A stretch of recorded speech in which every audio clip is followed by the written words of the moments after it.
हमारे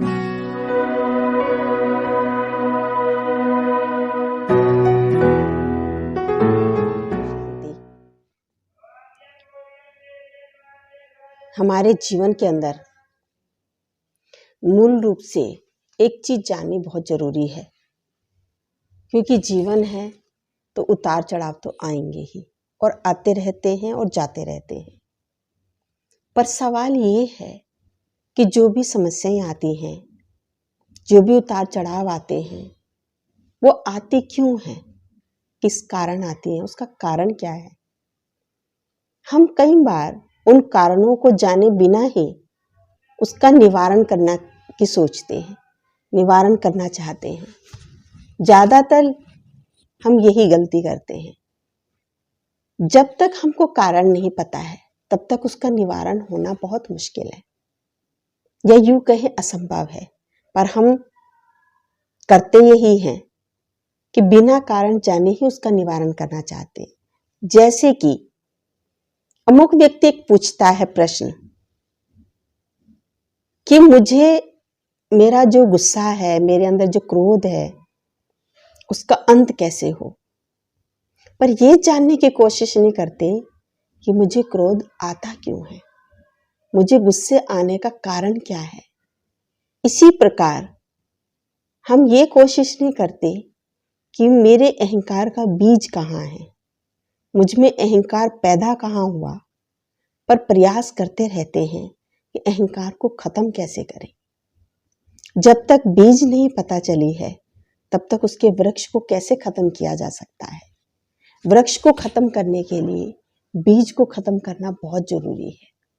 एक उदाहरण हम लेते हैं। एक रस्सी को हम सब जानते होंगे, आप भी जानते होंगे कि लंबी रस्सी हमने ली और उस रस्सी, सीधी रस्सी में हमने 3 गांठें या 2 गांठें लगा ली। पर जब गांठें लग गई तो क्या रस्सी वो वैसी की वैसी ही है या उसके अंदर कुछ परिवर्तन आया। सोचने की बात है। पहले सीधी रस्सी थी, आपने उसमें 2 या 3 गांठ लगा ली, क्या रस्सी में कुछ परिवर्तन आया या रस्सी वही है। एक तरफ से देखा जाए कि वास्तविक रस्सी का मूल तो वही है, परंतु उसके अंदर 3 जो गांठ लगी उसका रूप थोड़ा सा परिवर्तित हो गया। वो गांठ वाली रस्सी होगी, वो सीधी रस्सी नहीं रही, प्लेन रस्सी नहीं रही। सीधी तो है, प्लेन नहीं रही वो, क्योंकि उसमें गांठें लग गई। पर क्या उसका मूल स्वरूप उसमें छिप जाता है? नहीं छिपता है। इसी तरह संसार के अंदर हम मनुष्य, जिसके अंदर बहुत सारी कुछ त्रुटियां आ जाती हैं, भ्रांति आ जाती हैं, कमियां आ जाती हैं, दोष आ जाते हैं। क्या दोष आने से, आ जाने से हम मनुष्यों की वास्तविकता खत्म हो जाती है? नहीं होती। वास्तविकता तो रहती है, पर उस दोष के आने से वास्तविकता का प्रभाव नहीं रहता है, वास्तविकता दिखाई नहीं देती है। अब जैसे कि उस रस्सी को वापस से मूल रूप में लाने के लिए अगर हम उसकी गांठें खोलने जाएं तो गांठों के खुलने की विधि क्या है, कैसे गांठों को खोलें। अगर मैं रस्सी को दोनों साइड से खींचने लगूं तो क्या उस रस्सी की गांठें खुल सकती हैं? नहीं खुलेंगी। रस्सी की गांठों को खुलने के लिए हमें उनको गांठों के लगाने के तरीके को देखना होगा। जब हम बहुत बारीकी से उस रस्सी पे निगाह डालेंगे, देखेंगे उसको कि ये गांठें लगी कैसे हैं और उस विधि से उसको खोलेंगे तो विधिवत फिर वापस हम उन गांठों को खोल सकते हैं। तो जैसे कि एक स्थूल रस्सी में गांठें लगने के पश्चात हम उसमें ध्यान देते हैं और ध्यान दे करके गांठें कैसे लगाई गई हैं उन गांठों को खोल सकते हैं। तो मनुष्य जीवन के अंदर भी जो आज इतनी सारी त्रुटियां आ गई हैं, कमियां आ गई हैं, या यूं कहें विकार आ गए हैं, दोष आ गए हैं, उन दोषों को भी दूर किया जा सकता है जिस प्रकार रस्सी से गांठें खोली जा सकती है। पर जरूरत है उन दोषों के कारण को अच्छे से देखने की। वो दोष आए कैसे, वो विकार आए कैसे। उसके बीज को, उसके जड़ को देखने की। जब हम जड़ पर ध्यान देंगे, विचार करेंगे, एकाग्रता से देखेंगे, तो हम मनुष्य आत्मा के अंदर आए हुए उन दोषों को निकाल सकेंगे। पर हम कारण को नहीं जानना चाहते हैं, हम सीधा निवारण चाहते हैं। जैसे कोई बीमार होता है, तो बीमार होता है, बीमारी क्यों आई, शरीर में वो रोग क्यों आया, वो जानने की कोशिश नहीं करते हैं, बस सीधा डॉक्टर के पास पहुंचते हैं और कहते हैं डॉक्टर साहब ऐसी दवाई दो जो मेरा ये रोग दूर हो जाए। तो डॉक्टर भी एक बात बहुत अच्छी बोलता है कि दवा मैं दे सकता हूँ, पर ये बीमारी खत्म होने के लिए सबसे पहले ये बीमारी क्यों आई, क्या आपने बदपरहेजी की, क्या ऐसे कारण रहे जिस कारण से आई, वो कारणों पे आपको ध्यान देना पड़ेगा और उनसे बचना पड़ेगा। जहां से वो पैदा हुई, जहां से वो आई, वो वहां से भी वो आती रहे और यहाँ आप दवा खाते रहें तो बीमारी कभी भी नहीं जाएगी। सबसे पहले मूल चीज है उस बीमारी के आने का कारण।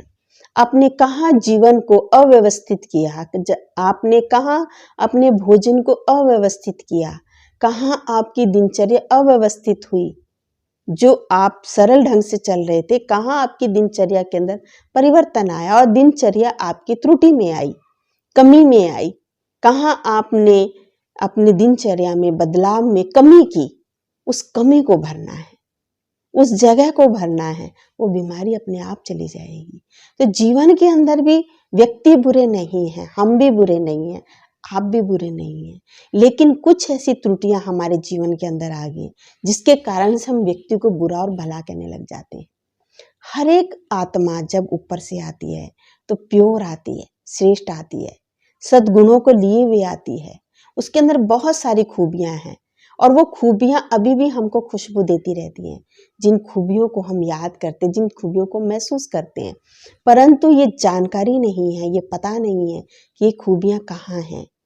ऐसे ही जैसे कि हिरण को ये पता नहीं होता है कि कस्तूरी कहाँ है और वो पूरे जंगल में घूमता है और ढूंढता है, उस कस्तूरी की खुशबू आती है और वो कस्तूरी को पाने के लिए पूरे जंगल में भटकता है और पूरा दिन भटक के थक के बैठ जाता है, पर फिर भी उसको कस्तूरी नहीं मिलती, केवल और केवल उसकी खुशबू आती रहती है। वो क्यों ऐसा होता है? क्योंकि उसको पता नहीं है कि कस्तूरी कहाँ है।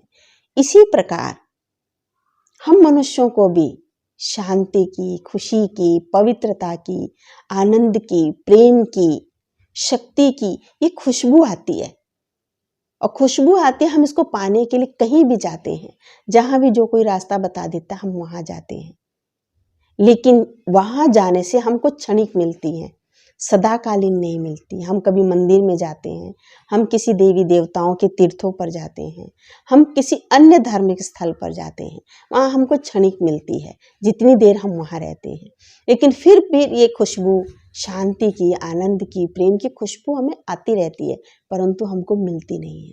क्यों नहीं मिलती है? क्योंकि हमें मिलने का एक ही माध्यम है, जागृति, जानना, उसको हम पहचाने वो कहाँ है, उसकी जानकारी लें। जो जानकारी हमारी इन खुशबू की जो भूख है उसको मिटाएगी, इन खुशबू की जो हमारी ललक है उसको मिटाएगी और हमको ये शक्तियों को प्राप्त कराएगी, हमको इन गुणों की प्राप्ति कराएगी। ये कहीं और नहीं है, ये हमारे पास ही है। हम वो हिरण की तरह हैं, हमारी नाभि के अंदर ये सब है, हम आत्माओं के अंदर ये खूबियां भरी हुई हैं, हमारी असली अपनी प्रॉपर्टी है, परंतु जो क्षणिक त्रुटियां आ गई हैं, जो अल्पकालीन त्रुटियां आ गई हैं, कुछ मिस्टेक के कारण, जो हम अपने सत्य स्वरूप को भूल गए, हम अपने ओरिजिनल स्वरूप को भूल गए, हम अपने आप को भूल गए, हम अपने आप को केवल एक देह और इस देह की दुनिया के भांति समझने लगे, जबकि इस देह के अंदर, इस शरीर के अंदर जो चैतन्य सत्ता है वो वास्तविक वो मैं हूँ, जिसको रूह कहते हैं, जिसको प्राण कहते हैं, जिसको जान कहते हैं, जिसका असली नाम आत्मा है। आत्मा की स्मृति से हम विस्मृत हो गए, हम केवल दैहिक स्मृति में आ गए, अपने शरीर की आइडेंटिटी में आ गए, शरीर के औहदे की आइडेंटिटी में आ गए, शरीर के संबंधों की आइडेंटिटी में आ गए। जो मेरा असली अस्तित्व था, जो मेरी असली पहचान थी, उसको हम भूल गए, जो मेरा असली स्वरूप है उसको मैं भूल गई, उसको सिर्फ जानने की ज़रूरत है, उसको पहचानने की ज़रूरत है, उसको समझने की ज़रूरत है, वहाँ स्थित होने की ज़रूरत है। स्व स्मृति से ही हमको ये सब प्राप्त होगा। और स्व की स्मृति है वो मेरी स्मृति है, वो है कि मैं कौन हूँ।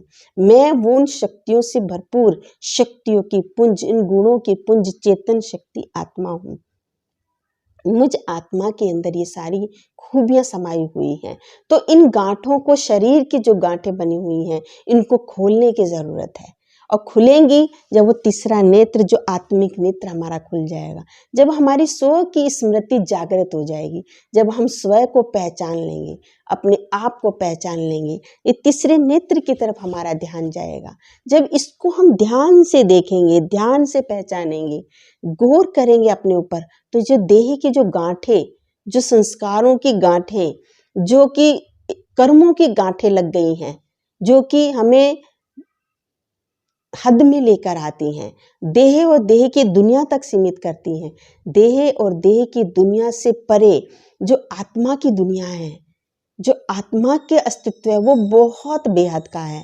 उसके अंदर बहुत सारे गुण, बहुत सारी शक्तियाँ समाई हुई हैं, बहुत सारी श्रेष्ठता समाई हुई है। सिर्फ ज़रूरत है तो उसको अच्छे से समझने की, देखने की ज़रूरत है। ये गांठें बहुत सरलता से खुल जाएंगी। इन गांठों को खोलने में कोई मेहनत नहीं लगेगी। पर हाँ, यदि हम एक दूसरे छोर को हम खींचने लग जाएंगे तो ये गांठें और मजबूत हो जाएंगी, जो कभी नहीं खुलेंगी। जो देह और देह के रिश्तों में हम खिंच जाते हैं, एक रिश्ता इधर से खींच रहा है, दूसरा रिश्ता दूसरी तरफ से खींच रहा है, तो ये गांठें और टाइट हो जाती हैं। बजाय कि एक दूसरे छोर को खींचने के, सिर्फ उन गांठें जो लगी हैं वो किस तरह से लगी है उसको देखना है, और स्वयं के स्वरूप को समझना है, स्वयं को समझना है, अपने अस्तित्व को समझना है।